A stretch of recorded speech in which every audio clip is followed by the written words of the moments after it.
Hello everyone, welcome back to my channel. So today we're gonna solve Cambridge Igcse chemistry paper 062041 May-June 2023. So let's get started. Question number 1.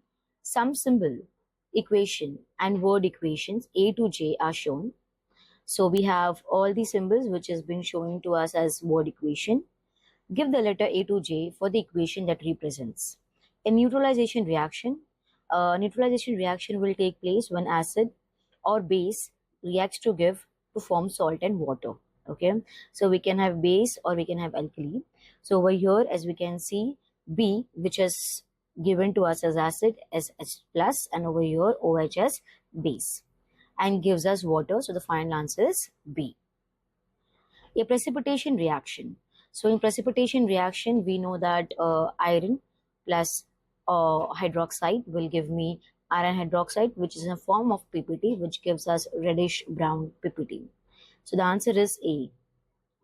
The formation of an ester. Ester, we already know that it's going to form with carboxylic acid, addition with alcohol. So H, ethanoic acid, ethanol, that means carboxylic acid, and alcohol gives me ethyl eternate, which acts as a ester group, and water. So the correct answer is H. Photosynthesis, we know that it's going to be taking place with the help of CO2, H2O, which gives me glucose, and oxygen will be the liberation of gas. So the answer is J. Fermentation also will be reducing the glucose, which is C6H12O6, which gives us alcohol, along with that carbon dioxide. Cracking is the process where a long hydrocarbon gets converted into a shorter alkene group. Along with that, alkene group is formed. So over here, longer chain plus shorter chain, which gives us in total a cracking process.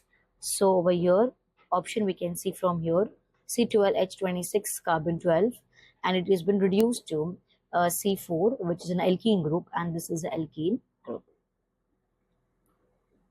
Okay, next question. The symbols of the elements in period 3 of the periodic table are shown. Give the symbol of the element that makes up approximately 78% of clean dry air. This is nothing but nitrogen.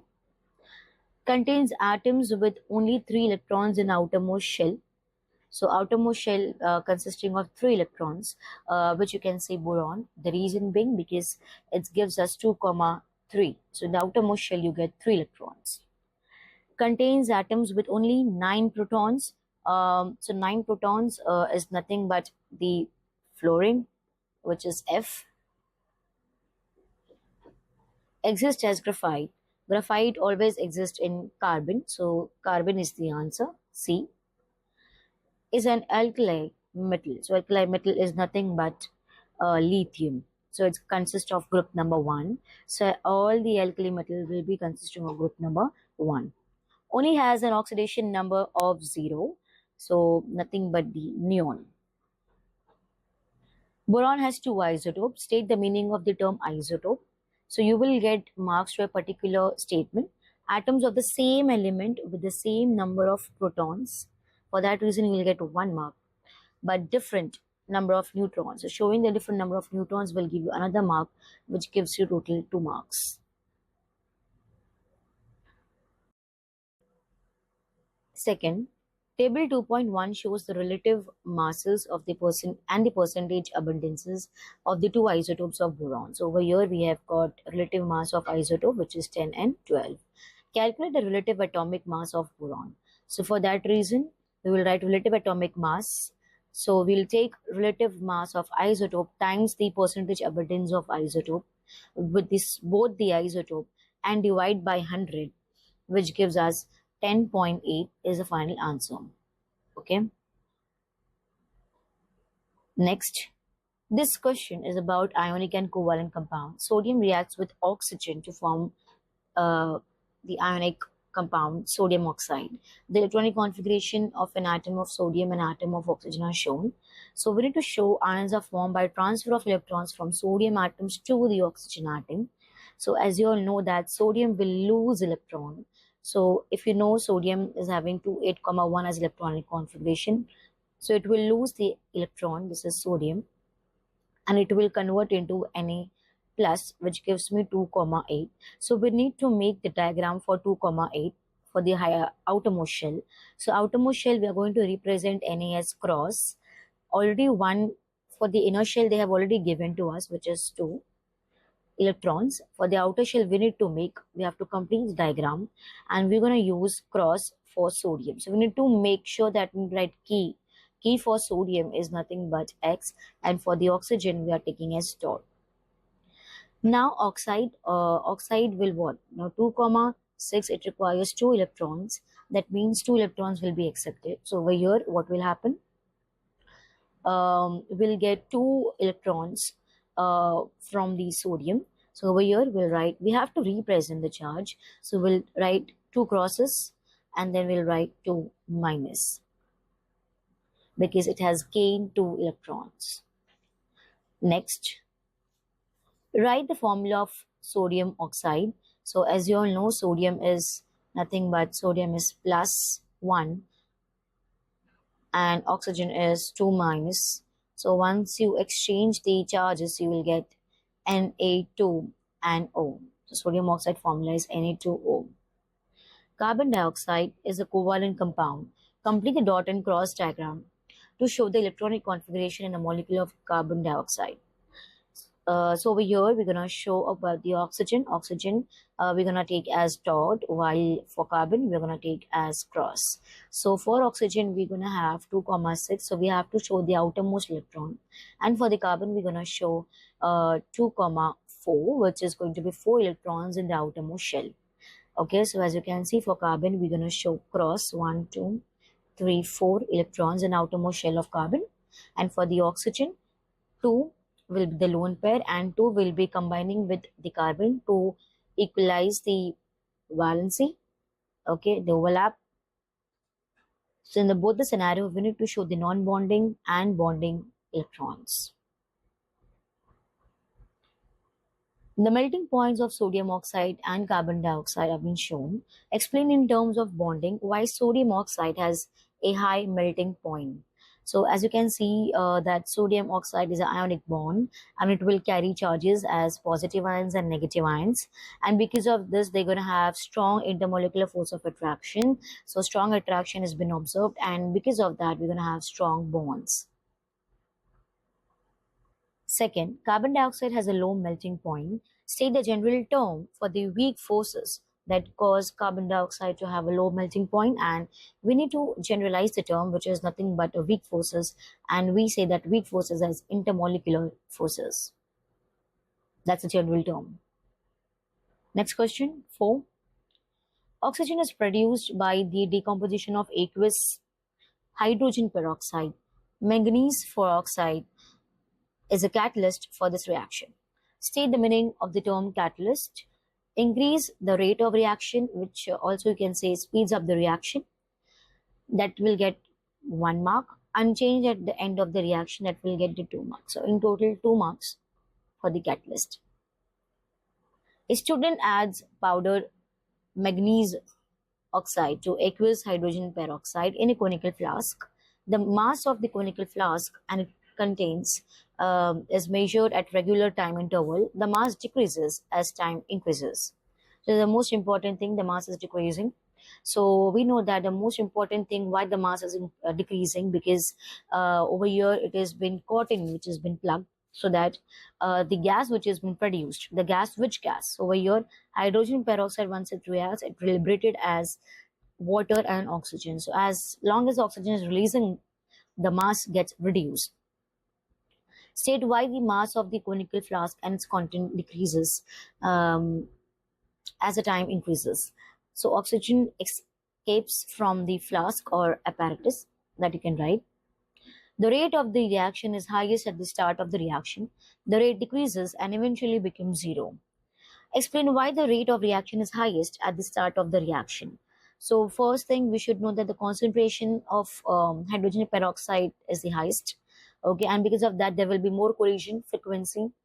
They may be the particles moves closer to each other, that will be more collision, and then because of that at the start the reaction is highest. Explain why the rate reaction eventually becomes zero, because all the hydrogen peroxide has reacted, or you can say it decomposed, or maybe it used up, but making sure that all for hydrogen peroxide is must. Next question, C. The experiment is repeated at an increased temperature. All other conditions stay the same. Explain in terms of collision theory why the rate of reaction is higher at an increased temperature. So whenever we talk about the rate of reaction, we must know few things, which is kinetic energy of particle increases. Why? Because of the frequency of collision between the particles. Because of that, kinetic energy of particle increases. So more collision, more particles have energy than energy, and also this will be equal or to more than the activation energy. Also, you can write. So particles have energy equal to or more than the activation energy. Okay, so you can write in this form to get total 3 marks. The equation for the decomposition of aqueous hydrogen peroxide is shown. So we're going to have the mole concept question here. So over here they have given us 50 cm cube, which is in a volume. Cm cube means it's in a volume, and we have to convert into dm cube, which you will divide by 1000. 0.2 mole per dm cube, which is a concentration given to us of what? Hydrogen peroxide. Calculate the mass of oxygen. So to get the oxygen mass, they have given different step 1, 2, 3, so that we can jump up with the conclusion of calculate the mass of oxygen produced.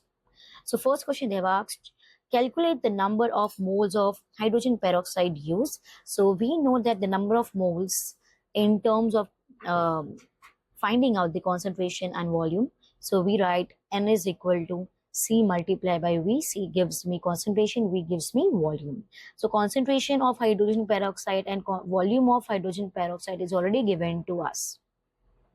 So we'll substitute the value, which is 0.2. 0.2 is the concentration multiplied by. Now we have to check whether the volume is in dm cube. If not, then we have to convert and we'll divide by 1000. So 50 they have given to us, which is in centimeter cube, cubic centimeter, and we'll divide with 1000. So we will get the answer as 0.01 mole of H2O2.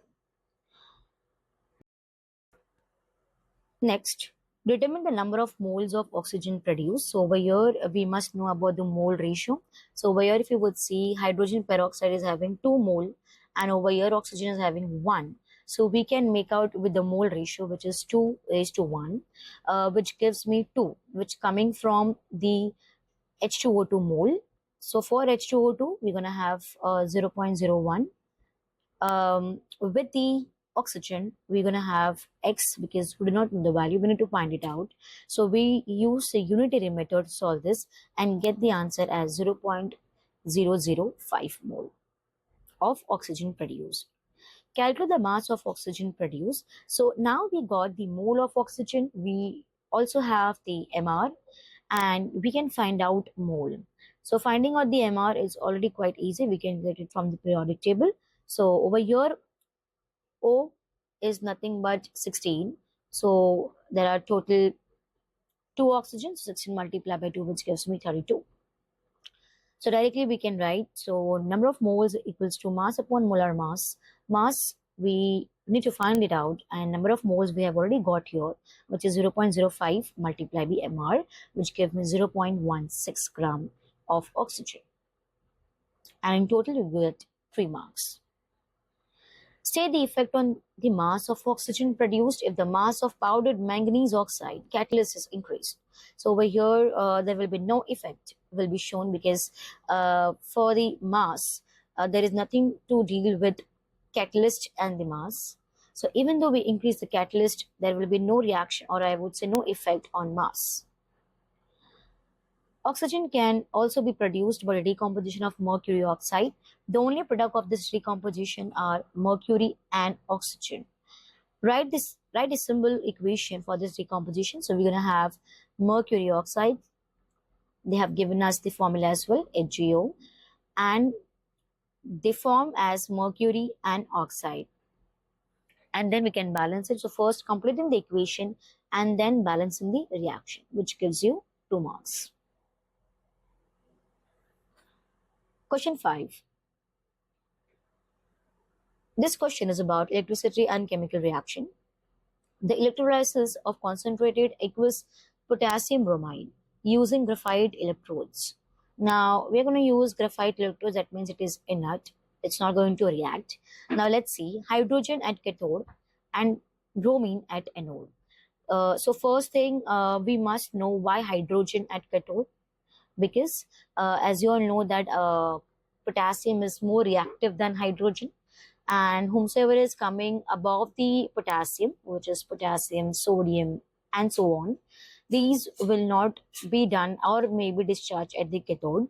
Okay, because above hydrogen requires more energy to reduce, and hence we don't take all these elements which is above or above hydrogen, so which comes under potassium as well. So instead of potassium, hydrogen will get discharged at the cathode. Talking about the bromine at the cathode, at the anode, so over here bromine gets discharged more easily than hydroxyl group because it's a concentrated aqueous potassium bromide, and if it was dilute then the situation would have been different. The electrolyte becomes aqueous potassium hydroxide. State what is meant by the term electrolysis. So we can write breakdown by the passage of electricity. You can also write ionic compound in molten state or in aqueous state. You cannot write just a solid. You need to mention molten or aqueous state. You get 2 marks. State why graphite is suitable for use as an electrode.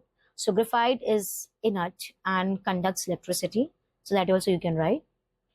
Write an ionic half equation for the formation of hydrogen at the cathode. So over here, as you can see, we have already discussed why hydrogen is going to get discharged.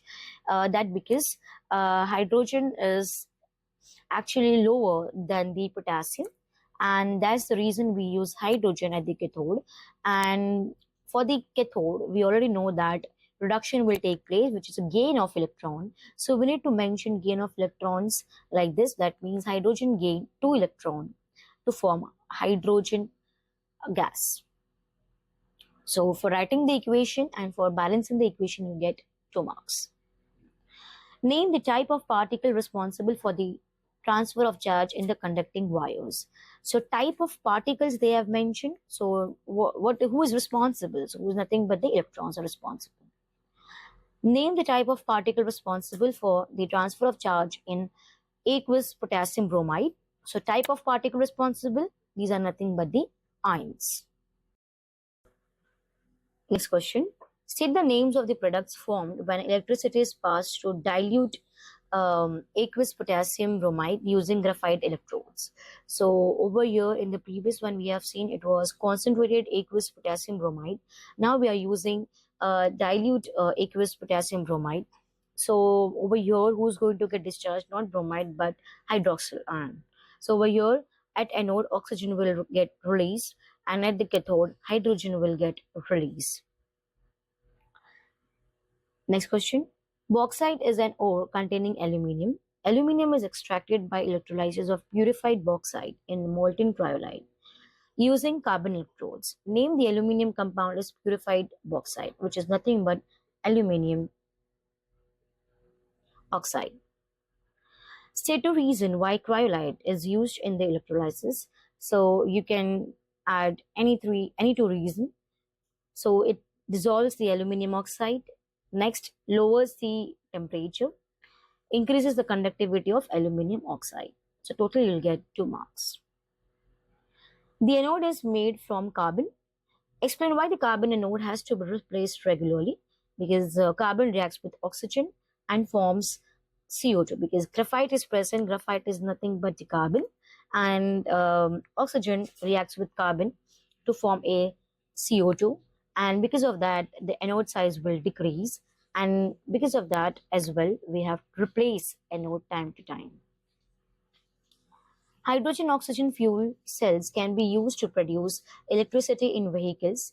Write the symbol equation for the overall reaction in a hydrogen oxygen fuel cell. So over here, we already know that it's going to liberate it out as water. So hydrogen and oxygen will release water. Writing the proper equation will give you 1 mark. Along with balancing the equation give you another mark. So total 2 marks. State one advantage of using hydrogen oxygen fuel cells instead of petrol in vehicle engine.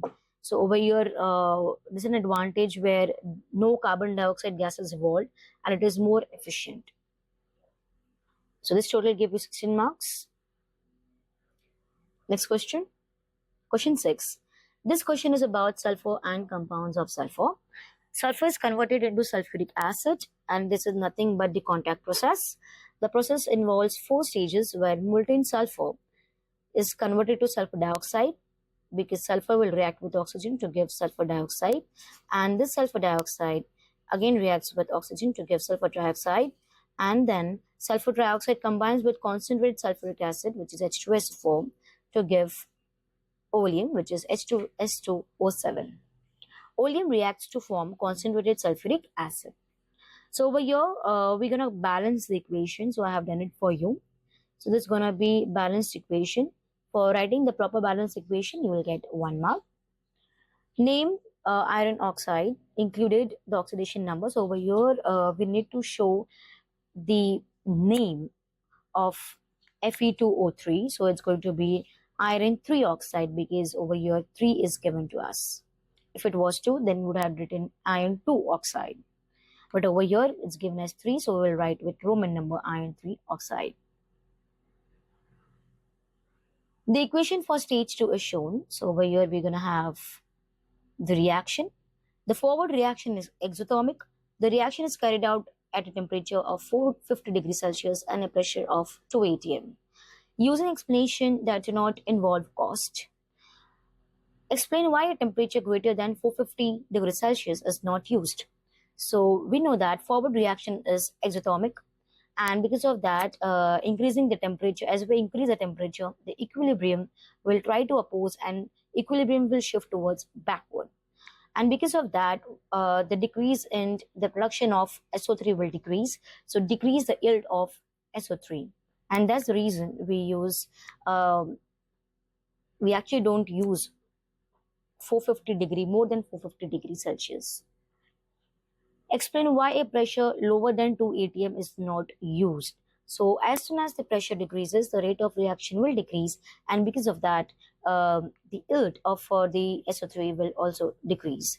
So the correct answer is rate of reaction will decrease. Also, you can write SO3 yield will decrease. When sulfuric acid reacts with ammonia, the salt produces ammonium sulfate. So we didn't write the symbol equation for this reaction. So whenever they are asking a symbol equation, you must balance the equation. For one balancing, you will get the 1 mark, and writing the proper equation, you get another mark. So ammonia reacts with sulfuric acid to form ammonium sulfate. So ammonium, we already know that it's going to be +1, and sulfate comes with 2 minus.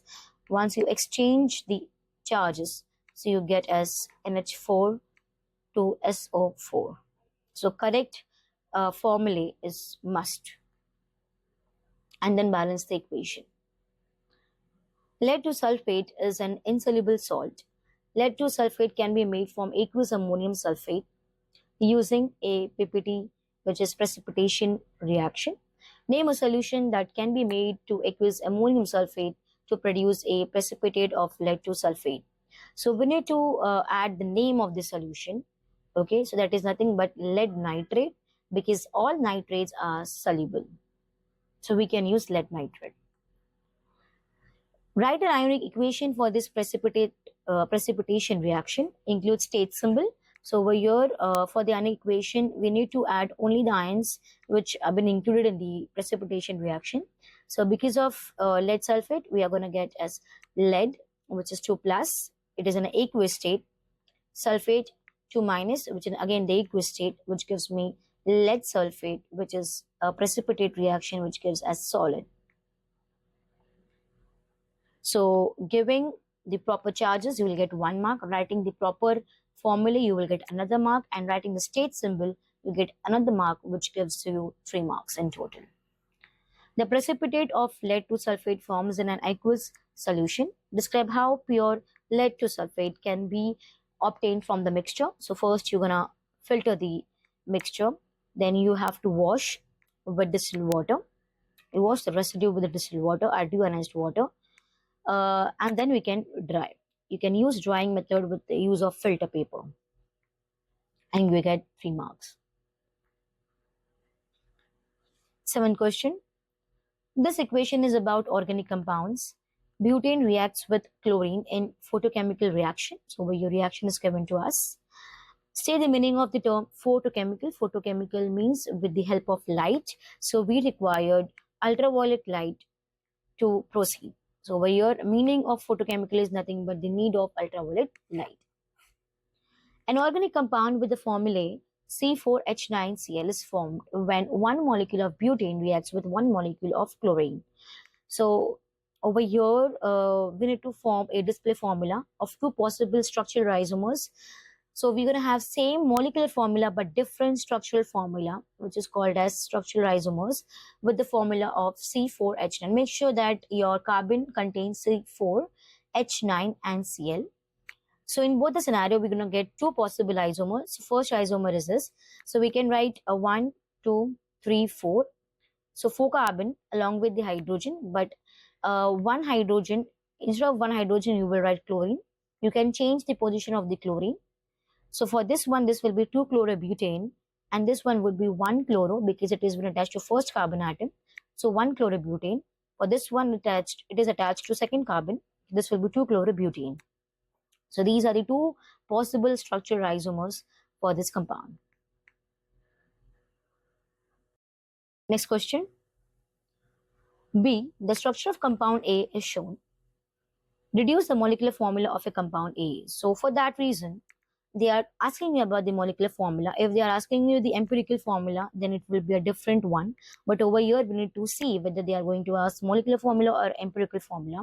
Now they are asking molecular. That means we need to count each element or each atom present in this compound. So if you would see carbon, 1, 2, 3, 4. So there are 4 carbon. Hydrogen, if you see here, 1, 2, 3, 4, 5, 6 hydrogen. And oxygen, you can see from here 1, 2, 3. So 3 oxygen. So C4H6 and O3. There are 3 functional groups in compound A. Name the homologous series of compounds that contain the following functional groups. So this double bond indicates the alkene group. OH group indicates the alcohol, and COOH indicates the carboxylic acid. Okay. Next question. State what is observed when compound A is added to aqueous bromine. So compound A, as you have seen, it's an alkene group. So when bromine is added, it is test for unsaturation. Unsaturated compounds. So over here, you can see aqueous bromine. So color change from orange to colorless. Aqueous sodium carbonate, bubbles, fizzing or effervescence you will see. Why? The reason being carbonate is present. Carbonate will turn into carbon dioxide, and because of that we get bubbles, fizzing and effervescence. Next question. Compound A can be used as a single monomer to produce 2 different polymers. Draw 1 repeat unit of the addition polymer formed from compound A. So compound A, we have to convert into monomer. So for that reason, we will remove this bond, double bond, and form extended bond.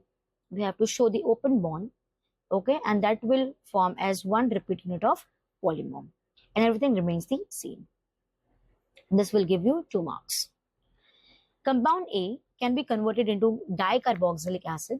Name the type of condensation polymer formed from a dicarboxylic acid and a diol. So acid and alcohol, and this is nothing but forming ester, so we write polyester. Okay, so we are done with the paper. So if you are liking this, make sure to share, like and subscribe.